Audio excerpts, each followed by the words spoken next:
అది అన్నయ్య కనిపించాడా? Pancake ready.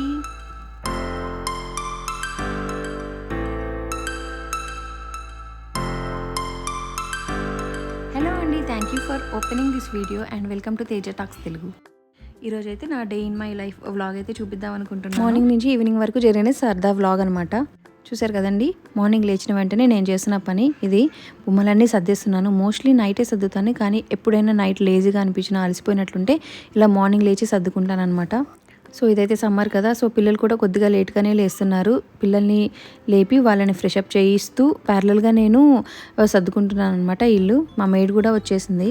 సో తనే ఇల్లు చిమ్మ అయితే తుడిచేస్తుంది. సో నేనైతే ఇంకా పిల్లలకి బ్రేక్ఫాస్ట్కి రెడీ చేసుకోవాలి. నైట్ నాకు ఎందుకో సరిగా నిద్ర పట్టలేదు. సో కొంచెం లేజీగా ఉంది ఈరోజు, కొంచెం హెడేక్గా అలా ఉందనమాట నిద్ర సరిపోకపోవడం వల్ల. సో అందుకనే ఈజీగా అయ్యే బ్రేక్ఫాస్ట్ అయితే చూస్ చేసేసుకున్నాను అనమాట. ఇది స్లర్ప్ వాళ్ళది మిల్లెట్ పాన్ కేక్ ప్రీమిక్స్ అనమాట. మిల్లెట్స్తో చేస్తారు. సో పిల్లలకి పెట్టొచ్చు, సేఫ్ అనమాట. ఎప్పుడైనా త్వరగా అయిపోవాలి, లేజీగా కొద్దిగా అనిపించినప్పుడు ఇవైతే నేను ఎప్పుడు పెట్టుకునే ఉంటాను ఇంట్లో. ఎలా యూస్ చేయాలి డైరెక్షన్స్ అనేవి ప్యాక్ మీదే ఉంటాయి. ఏం లేదండి, ఒక బౌల్ తీసుకుని అందులో హాఫ్ ప్యాకెట్ పౌడర్ వేయాలి. నేనైతే హాఫ్ ప్యాకెట్ పౌడర్కి అయితే కొలతలు చెప్తున్నాను. తర్వాత అయితే 1 టీ స్పూన్ ఆయిల్ తీసుకోవాలి. ఆ తర్వాత ఒక హాఫ్ కప్పు పాలైతే తీసుకోవాలి అనమాట. దోశ బ్యాటర్ కన్సిస్టెన్సీ రావాలి. సో ఇలా అన్నీ వేసిన తర్వాత లంప్స్ లేకుండా ఇలా కలుపుకోవడమే, చాలా ఈజీ ఇది.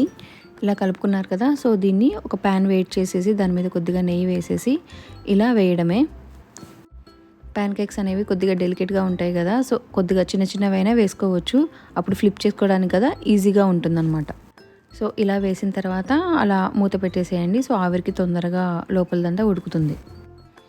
సో ఈ మిక్స్లో అయితే మైదా ఉండదు అండ్ ఇది బెల్లం ఉంటుంది, షుగర్ కూడా ఉండదు కాబట్టి సో మనము జాగరీ పౌడరే కాబట్టి పిల్లలకు సేఫ్గా పెట్టొచ్చు అనమాట. అండ్ ఇవి ఫ్లిప్ చేసేటప్పుడు, పెనం నుంచి తీసేటప్పుడు చాలా జాగ్రత్తగా తీయాలి, ఎందుకంటే ఇవి చాలా డెలికేట్గా ఉంటాయి. బట్ పిల్లలకైతే చాలా ఇష్టంగా తింటారు. ఒకసారి చేసి ట్రై చేసి చూడండి. ఇలా పాన్ కేక్ చేసిన తర్వాత దాని మీద హనీ వేయాలి. హనీ కూడా మేము ఆర్గానిక్ స్టోర్స్ నుంచే తెచ్చుకుంటాము. చూడడానికి ఎలా ఉన్నా కానీ టేస్ట్ అయితే చాలా బాగుంటాయి. పిల్లలు అయితే చాలా బాగా ఇష్టంగా తింటారు. వాళ్ళకి కావాల్సింది టేస్టే కదా. పిల్లలకైతే పెట్టేసేస్తున్నాను. నిహాన్స్కి అయితే చాలా ఇష్టం ఈ పాన్ కేక్స్, ఎప్పుడైనా పెడతానమాట. ఇంకా రోహిత్ అయితే హెడ్ కూడా పైకి ఎత్తకుండా తినేస్తాడనమాట పాన్ కేక్ అయితే. ఆ తర్వాత అయితే మామిడికాయ పప్పు చేద్దాం అనుకుంటున్నాను. సో ఇంట్లో కందిపప్పు నిండుకుంటే ఇలా షాప్కి వెళ్ళి ఒక కందిపప్పు ప్యాకెట్ అయితే చెక్ చేసుకున్నాను. ఇంట్లో అయితే చాలా పచ్చి మామిడికాయలు ఉన్నాయి, ఏం చేయాలో అర్థం కావట్లేదు. అందరికీ పంచిన తర్వాత కూడా ఉన్నాయి, ఇంకా ఎలాగోలా సేల్ చేసేయాలి అని, అందుకని నేను మామిడికాయ పప్పు అయితే చేసేస్తున్నాను ఈరోజు. మా నాన్న ఇంటికి చాలా మామిడికాయలు పంపించాడు అనమాట ఊరి నుంచి. దాంతోపాటు కొన్ని పచ్చి మామిడికాయలు కూడా పంపించారనమాట. వాటిని సేల్ చేయాలి కదా వేస్ట్ చేయకుండా. ఇదిగోండి, నిహాన్స్ అయితే ఆ లాలీపాప్ కోసం ఎంత గొడవ చేశాడు షాప్లో. మోస్ట్లీ కొని ఇవ్వము, ఎప్పుడూ రేర్గా కొనిస్తామన్నమాట. ఈరోజు ఆ రేర్ మూమెంట్. ఆ తర్వాత ఇంటికి వెళ్ళి ఫేస్ చూసుకోగానే ఏదో డల్గా అనిపించింది ఫేస్. బ్యూటీ పార్లర్కి వెళ్ళి అలా ఫేషియల్ మసాజ్ ఏదైనా చేయించుకుంటే బెటర్ అనిపించింది. కొంచెం సెల్ఫ్ కేర్కి అయితే టైం ఇద్దామని అనుకుంటున్నాను. నేనైతే పప్పు చేసి అదే బాండిలో తాలింపు పెట్టేశాను అనమాట. ఆ తర్వాత అదే బాండిలో కొద్దిగా ఆయిల్ వేసేసి ఇలా డైరెక్ట్ ఎగ్స్ పగల కొట్టేసేస్తాను అనమాట ఆమ్లెట్కి. మీరు ఎప్పుడైనా ఇలా చేశారా? ఆనియన్స్, టమాటోస్ ఇలాంటివి ఏమీ లేకుండా డైరెక్ట్గా ఎగ్స్ని ఇలా బాండీలో వేసి ఆమ్లెట్ వేయడము. ఇలా వేసేసి కొద్దిగా ఉప్పు కారం చల్లేసి అది కొద్దిగా కింద వేగాక దాన్ని ఫ్లిప్ చేయాలన్నమాట. మీరు ఎప్పుడు ట్రై చేయకపోతే ఒకసారి ట్రై చేయండి, చాలా బాగుంటుంది. మామిడికాయ పప్పు కదా, ఆమ్లెట్ అయితే కొంచెం బాగుంటుంది, పిల్లలకి కూడా హెల్తీయే కదా అనేసి ఆమ్లెట్ చేసేసాను. సో ఇప్పుడు నా మెయిన్ టాస్క్ ఏంటంటే నిహాన్స్కి అన్నం పెట్టడం అనమాట. మోస్ట్లీ టీవీ లేకుండా సెల్ లేకుండానే పెట్టడానికి ట్రై చేస్తాము. ప్రస్తుతానికి ఆ రిమోట్ కార్ ఉంది, దాన్ని ఆడిపిస్తూ పెడుతున్నాడు. బ్రేక్ఫాస్ట్ అయితే తనే తింటాడు అనమాట చేతులతో. బట్ ఈ మధ్యాహ్నం కానీ నైట్ కానీ అట్లీస్ట్ 1 టైం అయినా నేనైతే పెట్టాల్సిందే తనకి. రిమోట్ కార్ అయితే రోహిత్ది, బట్ నిహాన్స్ ఆడుకుంటున్నాడు. వాళ్ళ అన్నయ్య వస్తే చాలా ఫీల్ అవుతాడు, అది ఎక్కడ పాడు చేస్తాడా అనేసి. సో వాళ్ళ అన్నయ్య వచ్చేలోపు నేను అన్నం పెట్టేసి అది పైన పెట్టేయాలి. పిల్లలు గొడవ పడుతుంటే ఎవరి వైపు ఉన్నాలో కూడా అర్థం కాదు కదా, ఒకళ్ళను సపోర్ట్ చేస్తే ఇంకొకళ్ళు ఏడుస్తారనమాట. వాడు కూడా చిన్నపిల్లడే కదా. ఇప్పుడే ఒక పెద్ద యుద్ధమే జరిగిపోయి నార్మల్ అయిపోయింది అనమాట. వాళ్ళ అన్నయ్య రిమోట్ కార్ తీసేసుకున్నాడు వచ్చి. పాపం తను కూడా పాడైపోతుందని భయం అనమాట. అది వీడు పాడు చేశాడు తీసుకొని కింద విరగొట్టడం వల్ల. సో అందుకని పెరుగన్నంకి టీవీ పెట్టాల్సి వచ్చింది. చూస్తారు కదా, టీవీలో హనుమాన్ అంటే చాలా ఇష్టము నిహాన్స్కి. హనుమాన్ ఏవైనా చూస్తారనమాట వాళ్ళు. సో నేను కూడా ఇంకా అన్నం తినేస్తున్నాను. నిహాన్స్కి అయిపోయింది కదా, సో నేను అన్నం తినేలోపు వాడు కొద్దిసేపు ఆడుకుంటాడు అనమాట. మరీ తిన్న వెంటనే పడుకోకూడదు కదా పిల్లలు. సో పిల్లలైనా ఎవరైనా సరే పడుకోకూడదు కదా. సో నేను అన్నం తినే వరకు వాడికి టైం ఇస్తాను అనమాట. వాడు చక్కగా ఆడుకుంటాడు కొద్దిసేపు. ఆ తర్వాత పడుకోబెడతాను. సో రోహిత్ కూడా వచ్చేసాడు అనమాట. రోహిత్ కూడా అన్నం పెట్టేసి నేను తింటున్నాను. నిహాన్ష్ అయితే ఆఫ్టర్నూన్ కొద్దిసేపు న్యాప్ వేయాల్సిందే, లేకపోతే ఈవినింగ్కే నిద్ర వచ్చేస్తుంది తనకి. పాపం అటు ఇటు తిరుగుతున్నాడు నిద్ర వచ్చి ఇల్లంతా. సో ఫైనల్గా అలా మాటలు చెప్పి ఇలా మాటలు చెప్పి కథలు చెప్పి పడుకోబెట్టాను. సో ఇంట్లో అయితే మా వదిన కొడుకున్నాడు సుబ్బు, తనకు అప్పచెప్పేసి పిల్లల్ని నేనైతే కింద కమ్యూనిటీలో బ్యూటీ పార్లర్ ఉందనమాట, అక్కడికి వెళ్తున్నాను. మోస్ట్లీ ఎప్పుడు ఒక ఫోన్ చేసి స్లాట్ ఉందా లేదో కనుక్కొని వెళ్తాను అనమాట. ఈరోజైతే డైరెక్ట్గా వెళ్తున్నాను, ఏం కాదులే మోస్ట్లీ ఎక్కువ మంది ఉండరు కాబట్టి. బట్ తీరా వెళ్ళాక పెద్ద బూస్ట్ అయిపోయింది అనమాట, అక్కడ రినోవేషన్ జరుగుతుంది. సో వెంటనే వెనక్కి తిరిగి వచ్చేసాను అనమాట. సరే ఇంట్లోనే ఏదైనా ట్రై చేద్దామనేసి ఇదిగోండి రైస్ని ఆల్రెడీ ఉడకబెట్టిన రైస్ని ఇలా మిక్సీలో మెత్తగా పేస్ట్ చేసేసాను, ఇలా ప్యూరీ చేసేసాను అనమాట. దీంతో నేను హెయిర్ ప్యాక్కి ఫేస్ ప్యాక్కి డిఫరెంట్గా పెట్టుకుంటాను అనమాట. ఇదిగోండి ఫస్ట్ హెయిర్కి అప్లై చేస్తున్నాను. హెయిర్కి అప్లై చేసే ముందు యాక్చువల్లీ ఈ ప్యూరీలో కొద్దిగా ఆయిల్ వేసి అప్లై చేయాలి, కానీ నేను ఆల్రెడీ ఫుల్ ఆయిల్ ఉందనమాట నా తలకి. సో అందుకనేసి నార్మల్గా ఇలా పెట్టేసుకుంటున్నాను. ఇంకా ఫేస్కి అప్లై చేసేటప్పుడు కొద్దిగా ఎక్స్ట్రా ఇంగ్రీడియంట్స్ అయితే వేయాలి, అది ఫేస్కి అప్లై చేసేటప్పుడు. యాక్చువల్లీ రూట్స్కి అయితే అప్లై చేయలేదు, ఓన్లీ డైరెక్ట్గా హెయిర్కి మాత్రమే అప్లై చేస్తున్నాను, రూట్స్ వరకు అయితే లేదు. అండ్ దీనివల్ల కొంచెం స్మూత్గా అవుతుంది, హెయిర్ కొంచెం వేవీగా ఉంది, కొద్దిగా స్ట్రైట్ అవుతుంది అనమాట. నాకు ఈ హెయిర్ మాస్క్ ఎందుకు ఇష్టమో స్పెషల్గా అంటే స్మూత్ అవుతుంది హెయిర్, అందుకని కనీసం ఒక 3 days అయితే నా హెయిర్ స్మూత్గా ఉంటుంది ఇది పెట్టుకున్న తర్వాత. కంప్లీట్ హెయిర్ అయిపోయింది కదా, ఇప్పుడు ఫేస్కి అప్లై చేయాలి. ఫేస్కి అప్లై చేసే ముందు ఈ ప్యూరీలో రైస్ ప్యూరీలో ఇంకొన్ని ఇంగ్రీడియంట్స్ అయితే యాడ్ చేయాలి. అండ్ ఆ ఫేస్ ప్యాక్ తర్వాత బ్లాక్ నెక్ ఉంది కదా, నాకు సెకండ్ డెలివరీ తర్వాత నుంచి లైట్గా అలా వచ్చిందనమాట, దానికి కూడా స్పెషల్గా ప్యాక్ ఉంది, అది కూడా చేయాలి. సో ఫేస్కి అయితే ఇదిగో ఈ రైస్ ప్యూరీలో ఇలా 1 స్పూన్ తేనె, ఇంకా 1 టేబుల్ స్పూన్ పాలు వేయాలి. మీరు ఇందులో కావాలి అంటే శనగపిండి, పసుపు అట్లాంటివి కూడా వేసుకోవచ్చు అనమాట. నాకైతే ఇవి సరిపోతాయి. సో ఫేస్ మీద ఏమైనా అప్లై చేయాలన్నా కూడా ఫస్ట్ చేసుకోవాలి కదా, సో చేసేసుకున్నాను. చూసారా బ్యాక్ నెక్ కూడా లైట్గా అసలు సెకండ్ డెలివరీ అయిన తర్వాత నుంచి అలా బ్లాక్ నెక్ వచ్చేసింది అనమాట. దానికి నేను స్పెషల్గా మళ్ళీ వేరే ప్యాక్ చేసుకుంటాను, కొంచెం పవర్ఫుల్ది. ఫస్ట్ అయితే కొంచెం మసాజ్ చేస్తే ఫేస్కి అప్లై చేసేసుకుందాము, కొంచెం పైకి అలా స్కిన్ అలా పైకి అంటూ మసాజ్ చేద్దాము ఫేస్కి అప్లై చేసుకున్న తర్వాత. నేనైతే పెద్ద హార్మ్ఫుల్ కెమికల్స్ ఏమీ లేవు కదా, సో అందుకని కొంచెం కళ్ళకు దగ్గర కూడా కళ్ళ చుట్టూ కూడా అప్లై చేసేసాను అనమాట. ఫేస్ ఇంకా ఫ్రంట్ నెక్ వరకు అప్లై చేశాను. ఇదేమో back neck and neck side డార్క్గా ఉంది కదా, కొంచెం దానికోసం అనమాట. 1 టీ స్పూన్ కాఫీ పౌడర్, అందులో కొద్దిగా పసుపు, 1 టీ స్పూన్ బేకింగ్ సోడా, ఆ తర్వాత అందులో హాఫ్ నిమ్మకాయ పిండాలి. ఇది కొంచెం పవర్ఫుల్ అండి, ఇది రెగ్యులర్గా అయితే పెట్టుకోకూడదు, ఎప్పుడైనా మంత్లీ వన్స్ ఆర్ 2 monthsకి ఒకసారి అయితే పెట్టుకుంటే ఓకే. ఇదైతే నెక్ వెనక ఇంకా సైడ్స్ ఎక్కడ బ్లాక్గా ఉంటుందో అక్కడైతే అప్లై చేసేసుకున్నాను. నన్ను ఇలా మా చిన్నోడు కానీ పెద్దోడు కానీ చూస్తే భయపడతారేమో. స్నానం చేసేటప్పుడు ఫస్ట్ నెక్ని రబ్ చేసుకుంటూ రుద్దుకోండి, ఆ తర్వాత హెయిర్ అండ్ ఫేస్ వాష్ చేసుకోండి.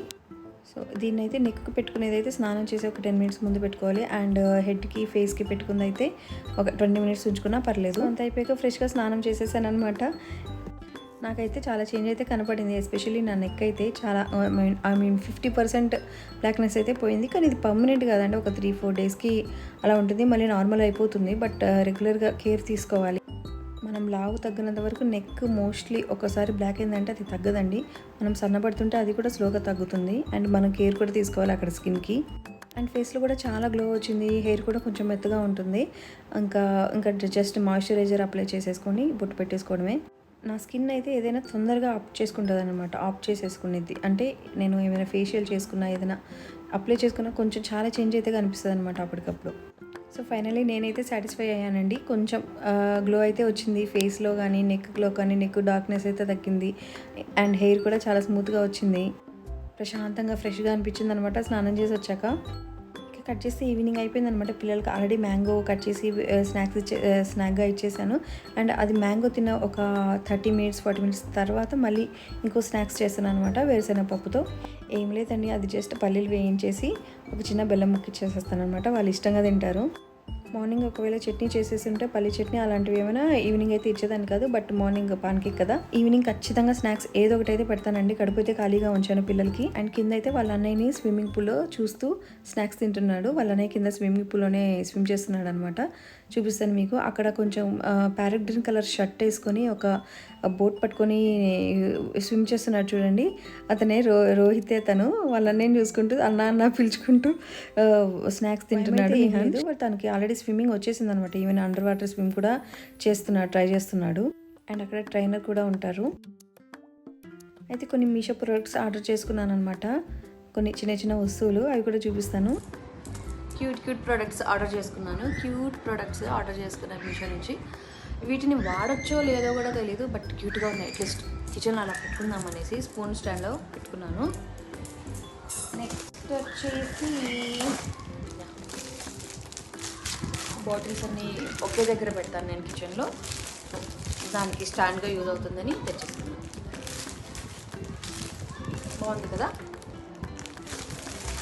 ఇంకా మసాలా డబ్బాలు అనమాట. నా దగ్గర మసాలాలు అన్నీ ఇవి 2 సెట్ వచ్చాయి. సేమ్ ఇలాంటివి సెట్ కూడా ఉంది. వీటిల్లో నేను ఫ్రిడ్జ్లో మసాలాలన్నీ అరేంజ్ చేసుకోవడానికి తెచ్చేసుకున్నాను. ఇంకా ఏంటంటే ఆలం స్టోన్, నేనైతే దీన్ని డియోడ్రెంట్గా వాడడానికి తెచ్చుకున్నాను. ఇదైతే న్యాచురల్ డియోడ్రెంట్ లాగా యూజ్ అవుతుందండి. న్యాచురల్ స్టోన్, నో కెమికల్స్ అనమాట. నో కెమికల్ డియోడ్రెంట్ లాగా వాడుకోవచ్చు అండ్ బాగా పనిచేస్తుంది. చాలా బాగా నేను యూజ్ చేస్తున్నాను కదా. లాంగ్ టర్మ్ యూజ్ చేయొచ్చు, ఒకసారి కొంటే చాలా డేస్ యూజ్ చేయొచ్చు అండ్ చాలా తక్కువ కాస్ట్. బయట మేబీ షాప్స్లో 20-30కి కూడా దొరుకుతుంది. మీషోలో కూడా 30కే అనుకుంటా. నాకు ఇది ఆర్డర్ చేసింది నేను. కెమికల్స్ ఉండే డియోడ్రెంట్స్ వాడడం కంటే ఇది చాలా బెస్ట్ అనమాట. స్కిన్ ఇరిటేషన్ ఉండదు, చాలా సేఫ్ కూడా.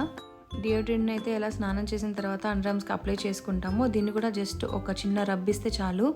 ఒక సాల్ట్ లేయర్ అనేది ఫామ్ అయిపోయి బ్యాక్టీరియా ఇంప్రూవ్ అవ్వకుండా, దానివల్ల స్మెల్ రాకుండా ఉంటాయన్నమాట. ఎవరైనా ఎక్కువ బ్యాడ్ స్మెల్తో ఇబ్బంది పడేవాళ్ళు ఇదైతే చక్కగా వాడుకోవచ్చు.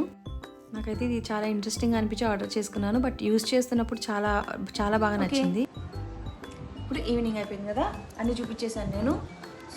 సో ఇప్పుడు నేను డిన్నర్కి కూడా ప్రిపేర్ చేయాలి పిల్లలకి. చూద్దాం.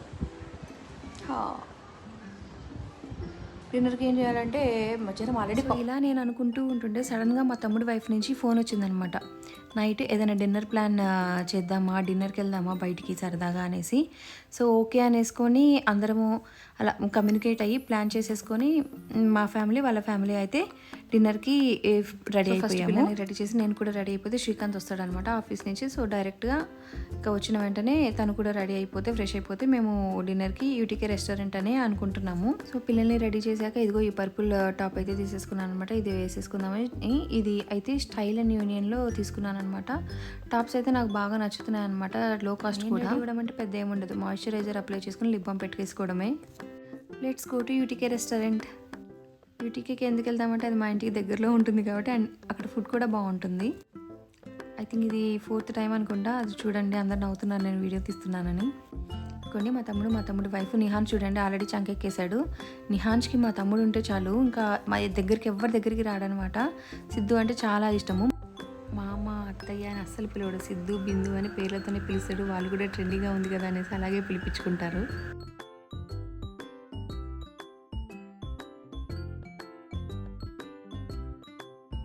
రోహిత్ అన్న, నిహాన్స్ అన్న మా తమ్ముడికి చాలా ఇష్టము. వాడు లేకపోతే అస్సలు తెగ కలవరిస్తాడనమాట. సిద్ధుమా మీ రోజు వస్తాడా, రేపు వస్తా. లక్కీలీ హైదరాబాద్లోనే ఉంటాడు కాబట్టి అప్పుడు కరివేపాకు కోడివేపుడు ఆర్డర్ చేయండి, అదైతే చాలా బాగుంటుంది. అదైతే నేను ఆర్డర్ చేసుకున్నాను. అండ్ మెయిన్ కోర్స్లోకి వచ్చేసి గోంగూర చికెన్ పులావ్ ఆర్డర్ చేసుకున్నాను. ఇప్పటివరకు బిర్యానీ అసలు టేస్టే చేయలేదండి. యూటీకేలో పులావ్ బాగుంటుంది, అందుకనేసి పులావే ఆర్డర్ చేసుకుంటాను ప్రతిసారి. చిన్న పిల్లోడు కదా, సో తిను స్పైసీ తినలేడు అని నేను ఇంట్లోనే ఆల్రెడీ తనకి ఒక అన్నము, పెసరపప్పు, క్యారెట్తో కిచిడి చేసి పెట్టేశాను. సో అది పెట్టి సో మేము తీసుకొని వచ్చాము. సో నిహాన్స్ డిన్నర్ ఆల్రెడీ కంప్లీట్ అయిపోయింది. మేము తినే దాంట్లో జస్ట్ తనకు నచ్చినవి ఏవైనా తింటుంటాడు. ఇంకా అది ఇది ట్రై చేసి పులావ్లో ఒక ఎగ్ వచ్చిందనమాట. ఎగ్ వైట్ ఒకటి పెట్టేసాము తనకి. అందరికీ వెయిటర్ పెద్ద ప్లేట్లు పెట్టి తనకు మాత్రం చిన్న ప్లేట్ పెట్టడానికి ఫీల్ అవుతున్నాడు. అండ్ తినే మా తమ్ముడి వైఫ్ బిందు. రోహిత్కి అయితే ఈ రెస్టారెంట్ అంటే చాలా ఇష్టము. రోహిత్కి ఇక్కడ ఫుడ్ అయితే నచ్చుతుంది. నిహాన్స్ తినడానికి ఫైనల్లీ ఎగ్ వైట్ అయితే సెట్ అయింది. కర్డ్ రైస్ కూడా ఇంట్లో పెట్టేశాను కదా, సో ఆర్డర్ చేయలేదన్నమాట. అందరూ తింటున్నారు కాబట్టి తను తినడం తప్ప తనకు ఆకలి కాదు. చూడండి, ఇప్పటికీ మా తమ్ముడు చంకలోనే ఉన్నాడు.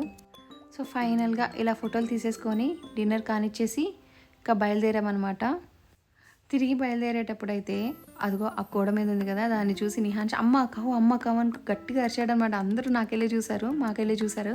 అండ్ రోహిత్ అయితే అది కవ్వు కాదమ్మా బఫెలో అంటుంటే, కాదమ్మా అది ఆక్స్ బొమ్మ అది అని చెప్పేసి ఇంటికి తీసుకొని వచ్చాను అనమాట. అందరూ సోంపు తీసుకొని వస్తారు కదా, యాక్చువల్లీ యూటీకేలో దానితో పాటు ఇలా నారింజ మిఠాయిలు కూడా పెడతారు. సో నేనైతే కొన్ని తీసేసుకొని వచ్చాను. చిన్న చిలిప్పాను అనమాట, చిన్న దొంగ పని. ప్లీజ్ ఏమనుకోకండి. సో ఇలా ఒకరోజు మా డే అయిపోయింది. మీకు వీడియో కనుక నచ్చినట్లయితే లైక్ చేయండి. ఇంకా మరిన్ని వ్లాగ్స్ ఏమైనా మీకు నచ్చితే ఇంకా వీడియోస్ కావాలి అనుకుంటే సబ్స్క్రైబ్ చేసుకోండి. Thank you for watching until now. Bye.